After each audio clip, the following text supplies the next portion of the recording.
Hey everyone, it's David from Bottle and Plume, and today I'm going to show you how to fill a cartridge or converter fountain pen for the first time. So your fountain pen may have arrived, much like this, and what you're going to do is unscrew the section from the body. I'm not going to go over all this terminology, I'm just going to use it. This is kind of the section, this is the body, and what you'll see in a cartridge converter fountain pen is that it takes either a cartridge that goes in here, which is just like, kind of looks like this, little plastic thing filled with ink, or a converter like this. And I'm gonna show you very much an abbreviated version of what to do to fill your pen right now. And then I'm gonna explain a few things once your curiosity has been satisfied. So you've got your pen here, you're gonna unscrew it like I showed. And then the converter works by moving this piston up and down. This is a screw type converter. There's some that have like buttons that have like little things that you pull. The ones you're gonna get from me are screw type converters. And the way they work, I'm gonna show you a kind of view here. They unlock the beauty of the tens of thousands of bottled inks like this one available to you because they allow you to fill from anything. So the way it works is you're gonna dip the nib, that's the front part here, the metal that touches the paper, into whatever ink source you've got. Then you're gonna screw the piston back in the converter and that sucks up the ink, okay? So that's like the basic mechanic that's happening here. One tip immediately, like if you've got this stuff in front of you, you're gonna wanna dip deeper than you think. I usually go right up to the section here, so like you'll submerge the entire nib because different nibs kind of fill from different places.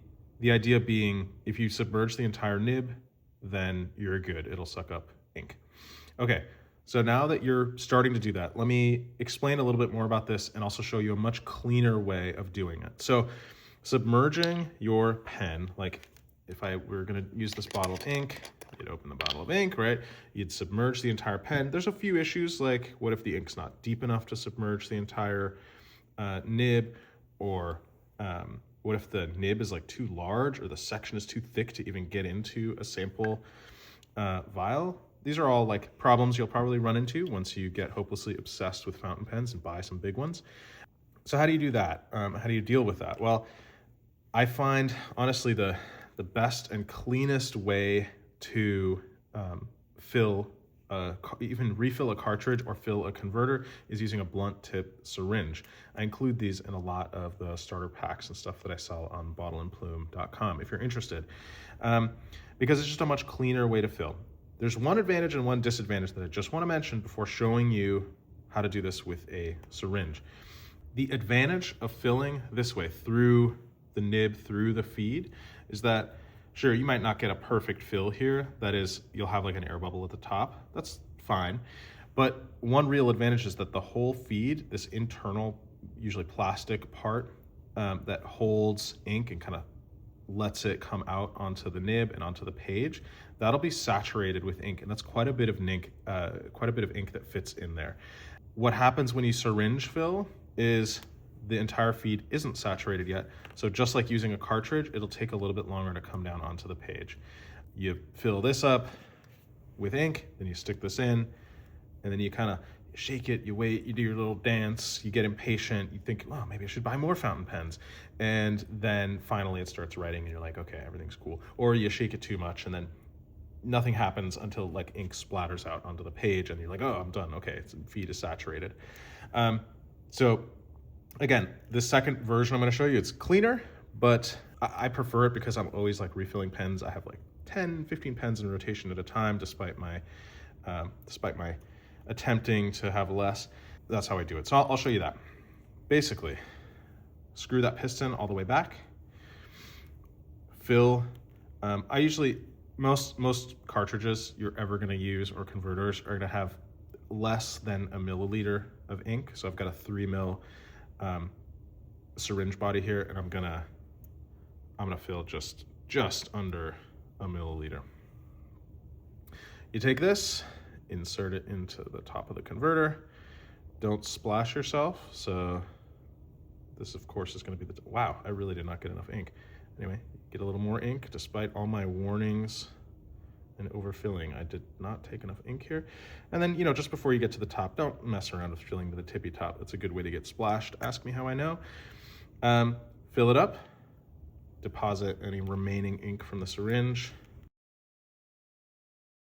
And now we simply, as if, this kind of looks, if I hide this screw portion, it just looks like a cartridge, right? You get this in, and you can do the dance. Something I like to do is I'll put like a paper towel or a piece of scrap paper here, and I'll actually screw the converter screw in a little bit until I see ink sort of bubble up. There, ink's just starting to bubble. You can see it made it almost to the end of that feed, which means through capillary action, it'll come around and it'll get to the tip of the pen, tip of the nib. So this thing is ready to go.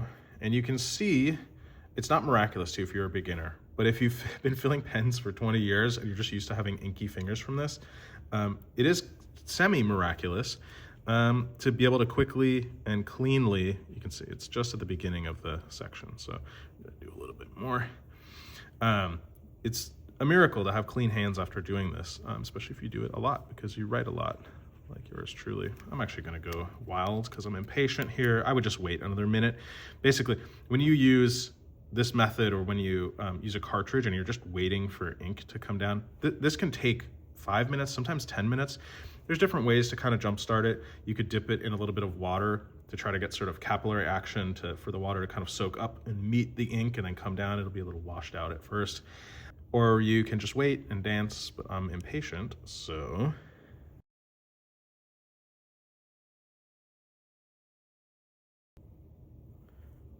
Whoop, and that is exactly what happens, right? You shake that one last time. My last and final trick here. If you have the bottle of ink nearby anyway, and you're not too worried about like contaminating it with anything from outside, like your pen is clean, recently washed, totally empty, etc., doesn't have like residue from other stuff on there, you can just like dip the pen and kind of start getting it started that way. Yeah, and at some point you'll notice you're not running out of ink on the part you dipped. Like this is coming through the feed now. So we've kind of established some ink flow, we're good to go. I know, this is a lot of like fiddling around. Again, you could have just been patient, which I'm not, and waited maybe 5 minutes, like nib down, give it, close the cap, give it a couple shakes. Don't spill ink like a dummy onto your page like me. But I don't want to wait 5 minutes. So here we are.